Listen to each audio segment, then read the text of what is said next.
The gospel for today may be found on page 1253, page 1253.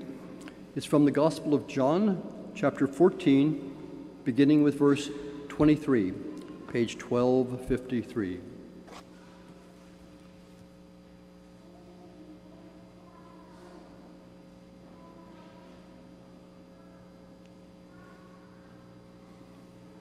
The Lord be with you. A reading from the Holy Gospel according to John. Jesus said to his disciples, "Those who love me will keep my word, and the Father will love them, and we will come to them and make our home with them. Whoever does not love me does not keep my words.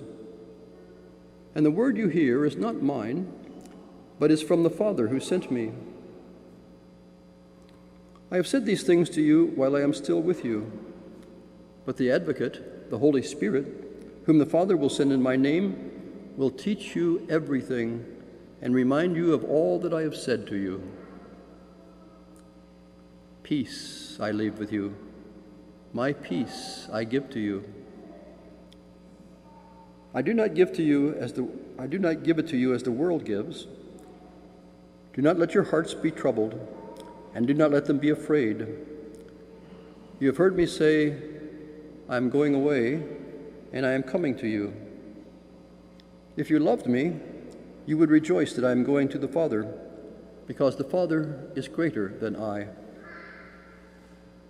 And now I have told you this before it occurs, so that when it does occur, you may believe." The Gospel of the Lord.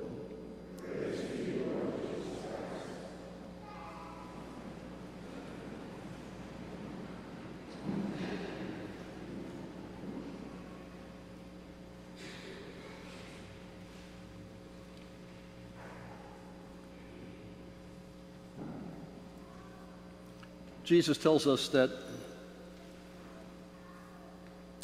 He is sending this Holy Spirit from the Father, who will teach us everything and remind us of all that He has said. Now, by the time of the first reading, the Holy Spirit had already come. And they had a real problem because they did not know what to do with the question of those Gentiles who had been converted to be Christians.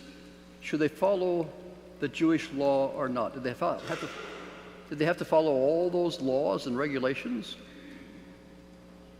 Some thought very firmly that they did, because all Christians were Jews. Just made sense. Paul and Barnabas said, no, they don't have to follow all those. That's something of the past. And so they had a decision to make, so they went to Jerusalem, and they had quite a heated meeting probably. They went back and forth and back and forth and back and forth, and finally they sent this letter after they reached a decision that had 4 things in it that they had to do. Well, we still have one of them left. So the decision was not all that clear. How did they hear God speaking?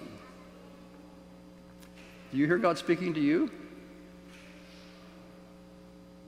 They heard God speaking, but it wasn't all that clear, and it was a little befuddled at times. So I think God speaks to all of us. Do we hear? The other day I was speaking to one of our parishioners, Janie Allen, and as I was talking to her and thinking about this reading, I'm saying I think Janie hears God speaking. So I asked Janie to come up here. Would one of you guys grab that microphone over there?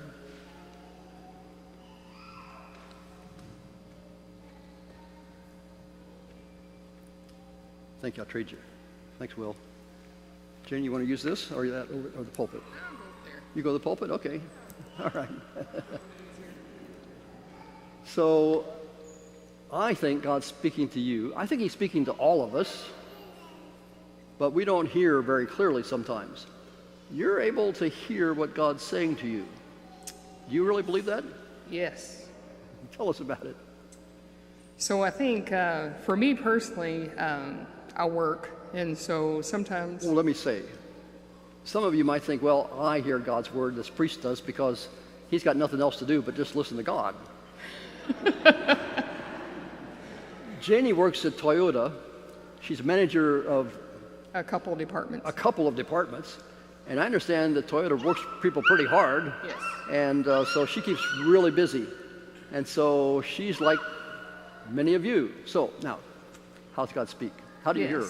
So looking at that, sometimes I get very distracted throughout the day, get really in tune with what I'm doing, and then sometimes I forget. And so one of the things that I had to do is actually be still and really listen to my own self and try to understand what God was saying to me. So some of the things that I do to stay in tune with God throughout the day is just try to be mindful of prayer. And then also, as I'm listening to him, what can I do for others? And I think some of you know we had National Day of Prayer not too long ago, and we were actually able to go into a meeting room where we had a preacher come in. And I thought, how extraordinary is that to have a preacher come into Toyota while we're doing lunch? And then when I was about ready to leave, they handed us over like a journal. And I was looking at the journal and I was thinking, you know, what am I going to do with the journal? And then as I was thinking, you know, I continually try to seek God and I try to listen to what he's saying. So then I started writing things down throughout the day. So even at the desk, I'm able to write things down. Another way is sometimes I feel like God's talking to me to talk to people maybe that aren't having a good day, and sometimes I try to negotiate with God going, ooh, I really don't want to go talk to that person because they might be mean. But then I had to listen to what he's saying, and I really push myself to that. And one of the things that I found out that it's not so much me as it is, I feel like God's telling me to go and reach out to others, and it's been truly an experience to be able to do that. But I really had to make myself still at that point, because I think all my life I've always thought, you know, at a macro level, you know, what can I do as far as, you know, maybe going to each one of the levels. And then I realized quickly at the end of the day, God's not going to care if I was a manager or general manager at Toyota. What he truly cares about is how am I serving others, and how am I going out and doing good for others on that part of it. And, you know, that's a struggle point because, you know, we get so fascinated with our distractions today. We get so wrapped up into, you know, hey, I want to go on vacation, or hey, I want to go do this, that do we truly stop and think about others that are in our lives? And one of the things I used to think, if, you know, I came to church, that was good enough. But then I got to thinking as I was praying one night and I was talking to God, when I go up and I meet you and I come to heaven, are you going to know who I am?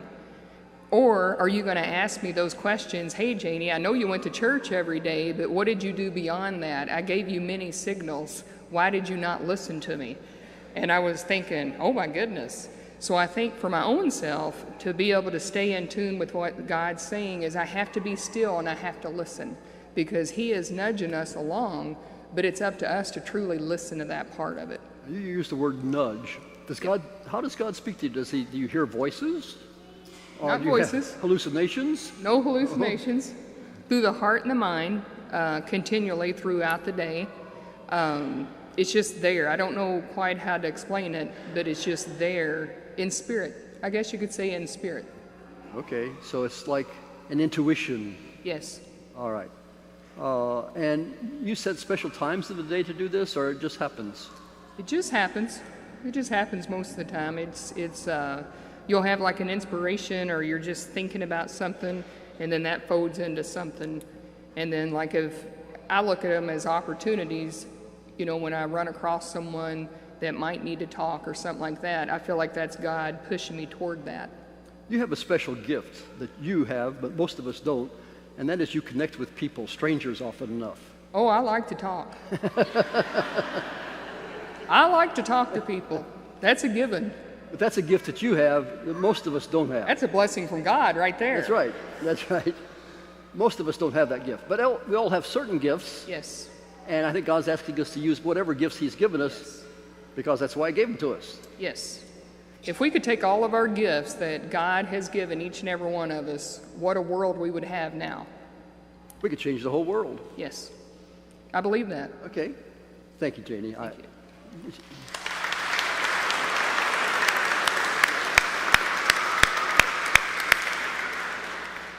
So, God's speaking to all of us at various times throughout every day. And as I look,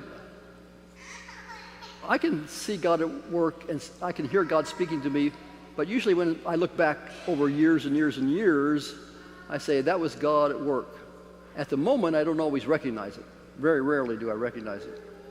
So let's just take a few moments of silence to think about how God has been speaking to you, where you have followed him, what you have changed in your life because he has spoken to you. And then talk to God and say, let me be open to hear when you do speak, and help me follow and do what you want.